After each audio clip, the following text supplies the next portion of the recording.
najis. Kecoa ini tidak najis. Apa hukumnya? Hukumnya juga haram. Kenapa? Salah satu syarat di dalam jual beli harus sesuatu yang berharga. Kecoa ini tidak berharga. Setiap rumah buka kamar mandi atau selokan pasti ada kecoa, tidak dihargai, tidak berharga. Atau misalkan sekarang, zaman sekarang ada pemain bola yang paling top, siapa kira-kira? Jual keringet dia apa hukumnya? Oh, ini nggak berharga di dalam pandangan syariah, bukan di dalam pandangan orang-orang manusia biasa. Karena manusia ngomong, wah ini keringetnya siapa itu? Ronaldo, keringetnya Messi, ini 1 cc-nya sudah $500.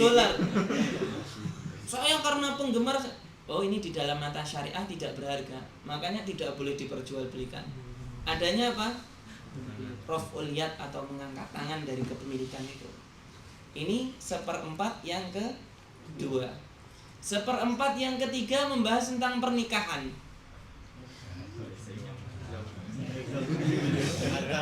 Lah, ini jangan wah pernikahan. Oh, bukan. Saya dulu juga pertama kali belajar, wah ini bab yang saya tunggu-tunggu. Ternyata yang dibahas di situ tentang bagaimana seseorang bermuamalah dengan istrinya secara lisan atau secara perilaku. Ada yang namanya seseorang kalau tolak atau cerai, dengan kalimat-kalimat apa saja dia sudah bisa mencerai istri.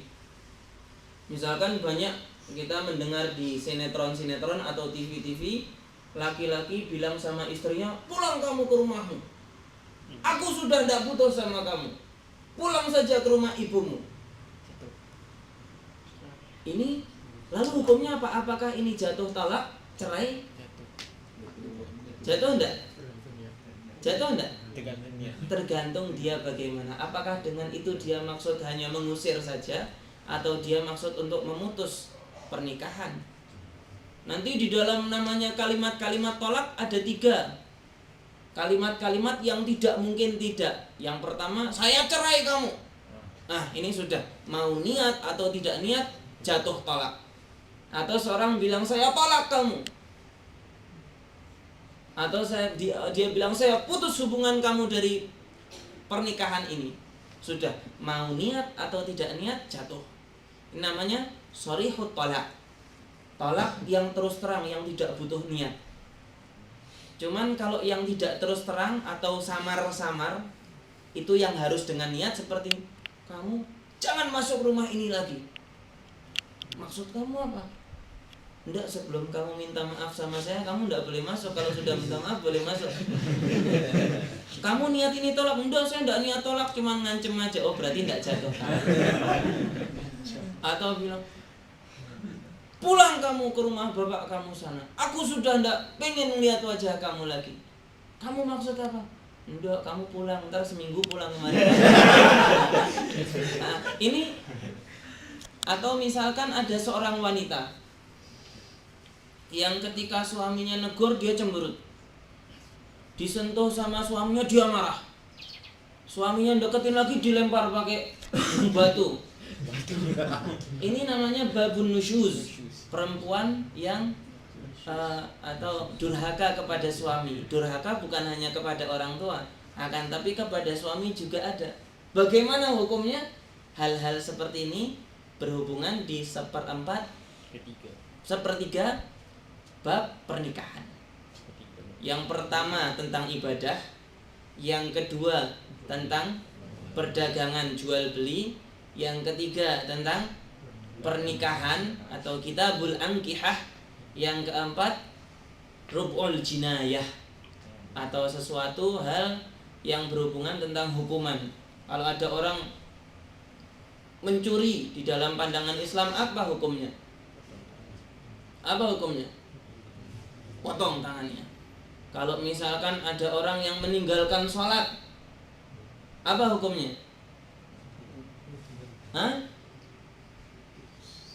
Lihat dia kamu meninggalkan sholat kenapa? Ada dua macam orang yang meninggalkan sholat. Yang pertama karena malas.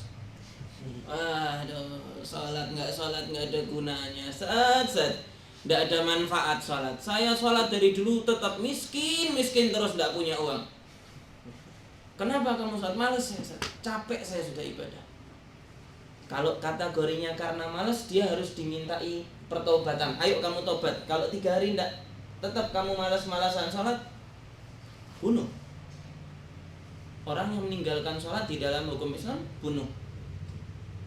Cuman kalau dia jahdan, apa itu jahdan? Oh enggak, saya enggak mau sholat. Kamu muslim. Cuman saya enggak mau sholat. Kenapa? Saya tidak percaya sholat itu ada. Karena menurut saya yang namanya sholat itu cukup dengan hati, Ustaz. Hati berzikir cukup, Ustaz. Saya zikir ingat kepada Allah. Ngapain sholat? Ini banyak sekarang di zaman sekarang pemahaman seperti ini. Oh cukup hati. Orang sholat itu kan yang penting ingat sama Allah. Saya sudah ingat sama Allah. Saya di kamar mandi ingat Allah. Oh kamu tidak mau karena saya tidak percaya sholat itu benar ada. Orang yang seperti ini bunuh langsung. Karena dengan mengingkari sholat berarti dia sudah mengingkari Al-Quran. Orang yang mengingkari Al-Quran tidak dianggap dia seorang muslim. Apa pembunuhan atau dibunuhnya dia? Apa namanya? Had atau hukuman langsung dari Islam. Ini bahasnya di babul jinayat. Sebetulnya kita kalau melihat negara kita, baik Indonesia ataupun Malaysia, kalau ditegakkan syariatul Islam dijamin tidak ada orang maling. Maling sekali tangan kanan diputus. Maling 2 kali tangan kiri diputus. Maling 3 kali kaki. Maling ke-4 kali kaki yang kiri, kaki kanan, kaki kiri. Mau maling pakai apa lagi terus? Kanan, kiri, kaki, dua-duanya udah tidak ada. Zaman sekarang orang maling itu mencuri masuk penjara, setahun 2 tahun keluar, maling lagi, mencuri lagi masuk penjara keluar. Tidak ada hukuman yang buat dia jera. Dan ini terbahas di dalam Rub'ul Jinayat, 1/4 tentang hukuman di dalam Islam. Insya Allah sedikit demi sedikit kita bisa mengetahui apa itu fikih insya Allah. Lalu yang akan kita bahas ialah ilmu fikih. Sesungguhnya segala sesuatu harus dimulai dengan 10 perkara. Ini yang tadi pembahasan ilmu fikih ya. Yang pertama, kita belum masuk sama sekali tentang ilmu fikih. Hanya perkenalan apa itu fikih. Antum sudah ketahui, ikhwan dan akhwat sudah ketahui semuanya. Kalau di dalam ilmu fikih terbagi menjadi 4. Yang pertama tentang ibadah, yang lebih simpel lagi di dalam arkanul Islam. Yang kedua tentang perdagangan ataupun muamalah, seseorang berdagang, jual beli dan lain-lain. Yang ketiga tentang pernikahan, bagaimana muamalah seorang suami dengan istrinya, apa yang ditentukan dalam hukumul Islam. Yang keempat tentang hukuman jinayah, kriminal kalau bahasa, kriminalitas yang terjadi. Bagaimana Islam membahas tentang kriminalitas itu. Dalam 1/4 jinayah itu juga ada tentang bagaimana makanan-makanan, apa yang halal, apa yang haram. Juga membahas tentang bagaimana hukum-hukum negara dan lain-lain. Mafhum? Bisa dipahami omongan? Bisa. Kita beda bangsa ini, saya takut banyak bahasa saya yang nggak bisa dipahami. Bisa dipahami semuanya?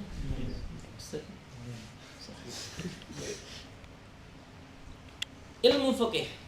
Sebelum seseorang memasuki satu ilmu, hendaknya dia mengetahui 10 pedoman ataupun 10 poin daripada ilmu yang akan dia pelajari itu. Kalau di dalam ilmu Arabi ataupun bahasa Arab biasanya di situ ada syair-syair. Kalau misalkan fikih biasanya ada namanya zubat. Sebagian mungkin pernah mendengarnya Sofwatuz Zubat, tentang zubat.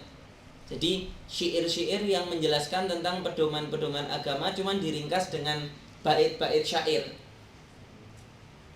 Bait-bait syair itu menyebutkan inna mabadi' kulla fannin asyarah al haddu wal mawdu'u thumma thamarah wa fadluhu wa nisbatun wal